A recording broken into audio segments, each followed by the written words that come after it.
Assalamualaikum warahmatullahi wabarakatuh.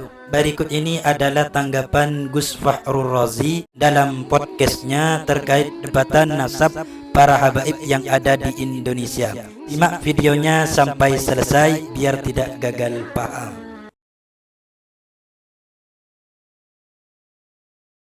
Zaman Nabi dulu sudah ada perbedaan pendapat sahabat yang disuruh sholat asar di Bani Quraidah. Ada yang sholat asar tepat waktu karena waktu mau keluar.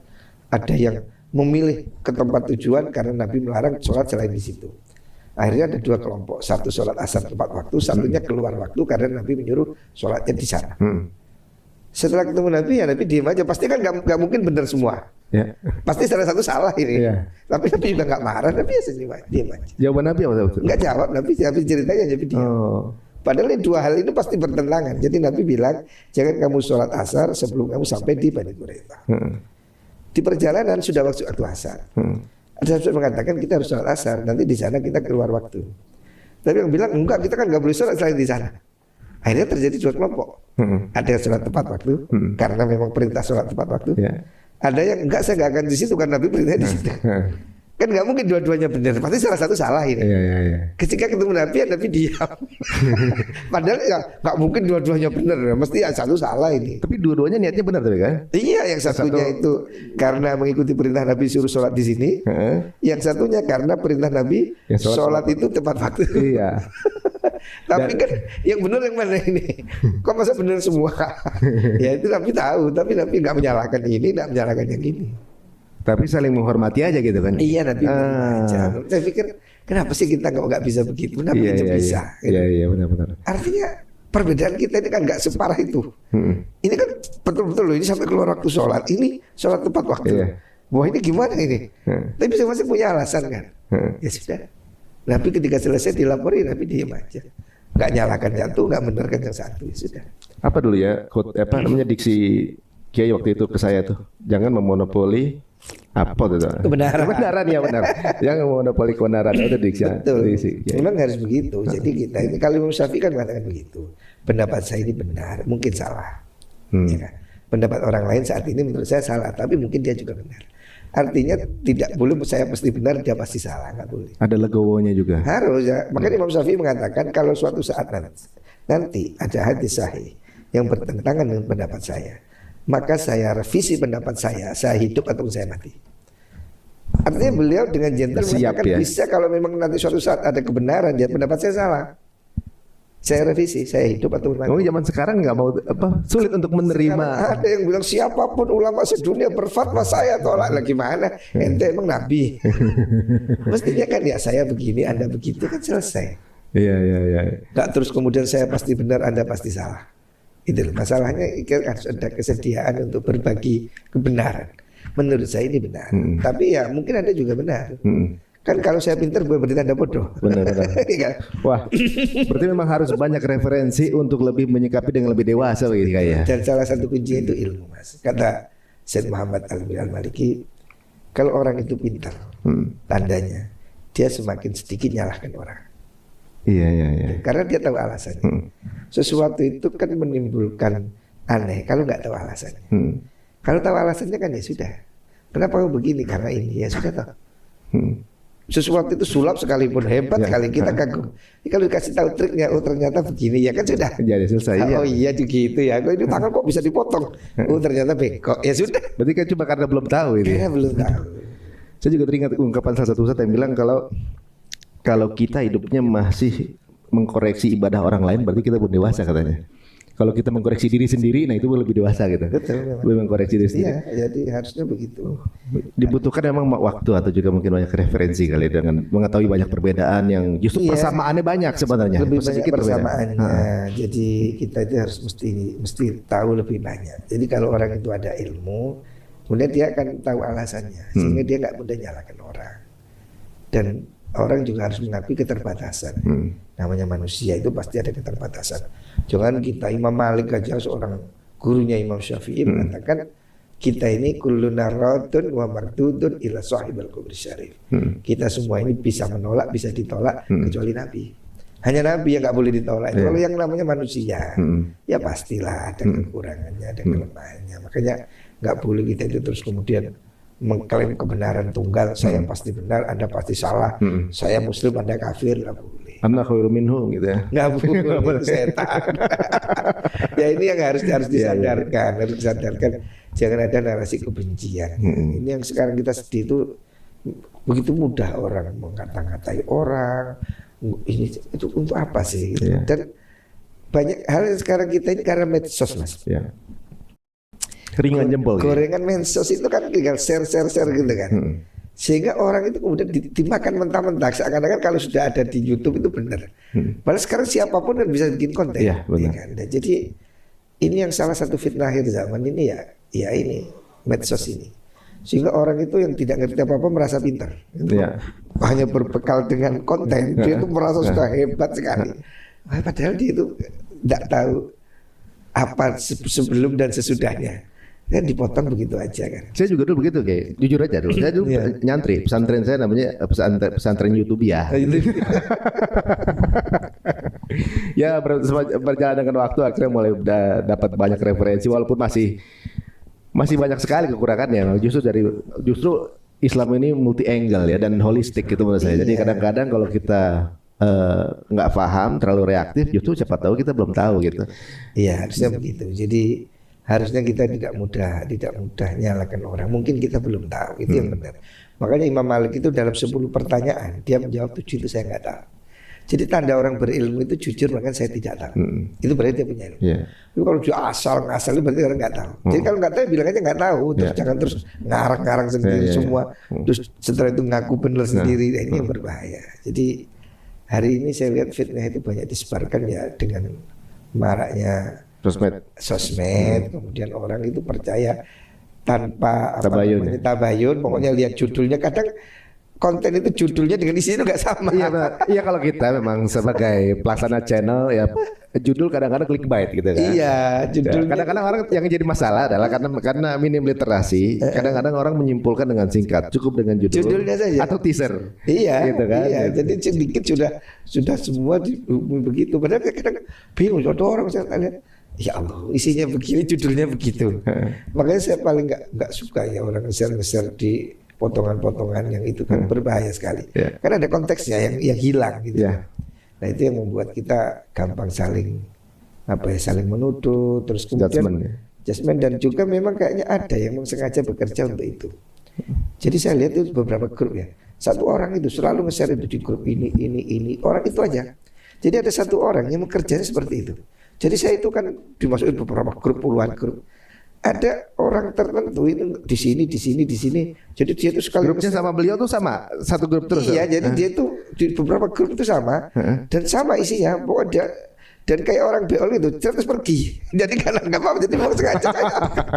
Jadi dia itu kayaknya teret pergi. Orang di belakangnya berdebat dia nggak nanggap sudah pergi. Geser lagi teret. Lempar bola panas gitu. Iya.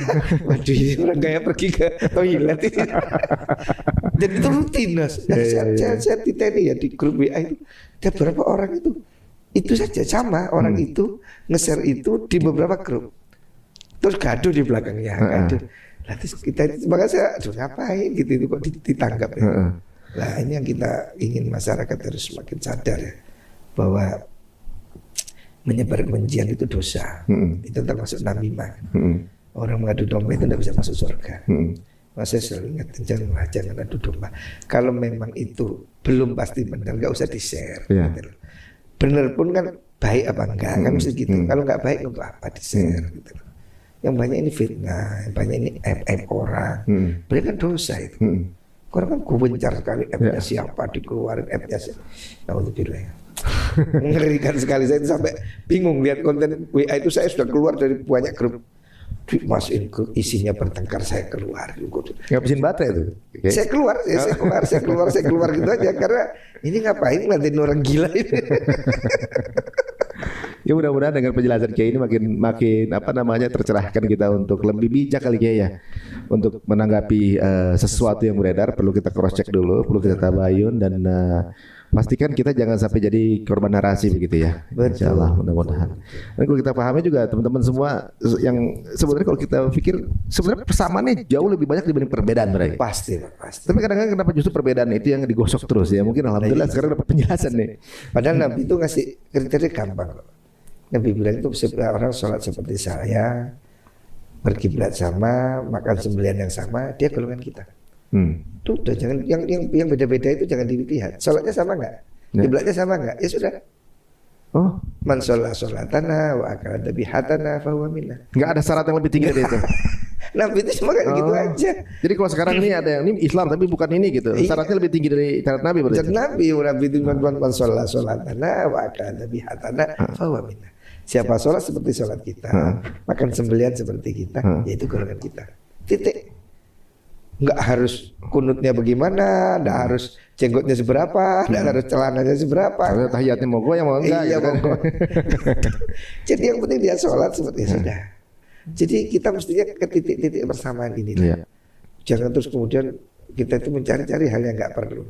Jadi lepaskan dirimu itu dari ngatur semua hal gitu. Urusan lalu lintas, urusan polisi kan nggak usah kita itu ikut-ikut kredit nggak usah, udah urusan polisi. Urusan keamanan negara ini ada tentara, udah pemerintah ada. Jangan semuanya orang kita kayak Superman mau mengurus semua hal. Ya, yang sudah dilakukan orang, sudah kamu jangan ikut, gitu. Oh jadi jangan kayak polisi haram gitu ya, polisi fikih jangan gitu ya. kita itu kemudian semua orang mau diurus, semua orang mau diurus. Emang kamu siapa? Gitu. Sekarang ini kan orang menjelek-jelekin orang atas nama NKRI. NKRI kan sudah ada polisi, hakim, jaksa, intelijen. Kamu siapa? Kita itu kemudian menghakimi orang. Wah ini anti NKRI. Ya kalau itu biar diurus polisi, laporin kan selesai. Oh ini apa? Saya kadang orang apa sih? Orang sekarang itu beberapa jam beri saya. Misalnya soal Habib ini. Oh ini berbahaya bagi NKRI. Saya bilang Anda bukan polisi, Anda bukan hakim, bukan jaksa. Kok merasa negara bahaya, kok ada yang tahu yang lain enggak? Untuk apa gitu loh? Ada yang bom teror saya, NU jangan diam, ini bahaya. Emang apa untungnya ngurusin nasab itu kan? Apakah ada pemberontakan gitu? Iya, dia bilang nanti bahaya ini. Aduh, orang Arab ini nggak ada yang ngerampok negara, koruptor, berontak. Ini intinya orang dimakan berita-berita hoax, sehingga kemudian membenci orang lain, membenci etnis lain. Ya kita ini kan Indonesia ini kan sudah menyatu. Ada yang keturunan Arab, ada Belanda, ada Amerika, ada Cina. Kan nggak boleh anti Arab. Benar. Kita sudah satu negara, sudah bersatu kita. Narasi kebencian di ruang publik ini yang harus di stop, dan kita harus ikut mulai dari diri kita. Jangan ikut share. Saya kalau ada begitu langsung saya delete, bahkan tidak saya buka, saya delete. Judulnya sudah provokatif langsung saya delete. Udah, daripada kita ngirim dosa, saya delete. Iya betul. Ini mudah. Memang ramai juga yang meminta sama kita mengulas mengenai itu perselisihan itu. Cuma saya rasa akan jadi kontraproduktif gitu untuk ukhuwah dan persatuan gitu ya. Nggak ada. Alhamdulillah ini dapat masukan juga dari Kiai ini yang membuat kita kayaknya ya harus bisa sering husnuzon teman-teman, berarti ya Kiai. Sama mungkin ada berbeda ya, husnuzon aja gitu ya. Iya, dan lebih baik kita itu gunakan untuk ngaji. Orang awam itu lebih baik bekerja. Nggak usah lah orang awam nggak apa-apa ikut membahas hal-hal yang bukan bidang. Biar ulama yang membicarakan itu gitu loh. Gak usah kita ini semua ikut begitu. Yang mau jualan aja, yang mau tani aja, yang mau kerja gitu. Jangan semua terjadi ahli agama sendiri. Itu sebenarnya fatwa. Berfatwa sendiri. Itu apa gitu. Wah ini masih banyak sepertinya nih yang PR kita nih ya. Apalagi kalau kita lihat ya berseliweran informasi yang kita nggak tahu mana yang benar mana yang salah. Jadi karena tadi Kiai bilang coba semuanya bisa bikin konten dan semuanya bisa memiliki bersuara sesuai sudut pandangnya sendiri gitu. Dan kemudian itu jadi sudut pandang tersebut dan sudut pandang yang terbenar gitu berarti jangan ya. Bahkan saya baca satu artikel, sekarang itu ada profesi baru. Penulis berita palsu. Yang benar ya. Betul, itu survei di Amerika di beberapa media saya lihat. Jadi sekarang ada profesi baru, penulis berita palsu. Itu keuntungnya lebih dari wartawan yang beneran. Karena orang itu ternyata senang lihat bombastis, umpamanya ada kodok makan kuda, atau ada gajah menghamili sapi. Orang kan bombastis gitu malah kepingin tahu, dan itu bohong. Jadi ada sekarang profesi baru itu penulis berita palsu. Itu membuat konten dia rame. Tapi saya pernah kemakan itu. Ada satu clickbait Biden apa namanya? Biden marah terhadap Netanyahu gitu kan. Wah, keren nih. Ada nggak tahunya cuma gara-gara satu statement tidak akan bantu kalau dia ngomong berapa saya tidak akan bantu lagi. Oh itu apa marahnya? Iya, tapi udah diklik. Udah diklik. Loh, itu sudah jadi profesi baru. Saya lihat sumbernya dari orang Amerika. Jadi sudah ada survei bahwa sekarang ada profesi baru itu penulis berita palsu. Jadi dia itu memang memproduksi begitu itu untuk mendapat viewer, baik itu di Facebook atau di medsos yang lain. Ada tuh. Saya juga pernah. Ari Untung Murtad pernah ada gitu. Lagi Ada tuh beritanya di YouTube. Iya. Ada. Itu sekarang jadi profesi baru. Alhamdulillah. Jadi kalau orang nggak beriman dia yang penting dapat uang. Dan itu membuat viewernya naik atas. Dan dia dapat uang. Ada juga tapi yang suka lihatnya itu ada juga. Ada yang seneng. Karena seneng konflik gitu. Iya. Jadi dan memang kadang orang itu ada yang suka hal-hal yang aneh-aneh bersifat begitu. Konflik ya. Bombastis yang kemudian kan ya sore gitu saya lihat di YouTube itu kan ada judulnya si A ditangkap padahal enggak. Terus ini tewas gitu. Hukum ini terus ternyata isinya yang lain. Tapi kan itu hanya mengundang orang yang ingin tahu untuk buka. Nah itu memang salah satu strategi ya. Nggak mungkin tapi kayak misalnya gini, ini dengan istrinya, wah rukun-rukun saja nggak dibuka. Oh nggak dibuka. Makanya benar. Memang masyarakat lebih menyukai konflik dibanding hal yang normal dan baik gitu. Ya itu memang dasarnya. Aduh. Jazakallah khair nih Kiai waktunya dan memberikan banyak penjelasan buat kita juga ya membuat kita mungkin ya lebih berhusnuzon ya insyaallah mudah-mudahan kedepannya apapun informasi kita dapatkan ada baiknya kita bertabayun juga dan cari tahu lebih banyak itu lebih aman buat kita ya daripada terhindar dari kemudian menyebarkan hal-hal yang bisa menjadi ya mungkin jadi dosa jariah juga kalau ternyata beritanya itu salah. Terima kasih telah menonton video ini. Semoga kita semua diberi taufik dan hidayah sehingga bisa membedakan yang hak dan yang batil. Amin ya rabbal alamin. Wassalamualaikum warahmatullahi wabarakatuh.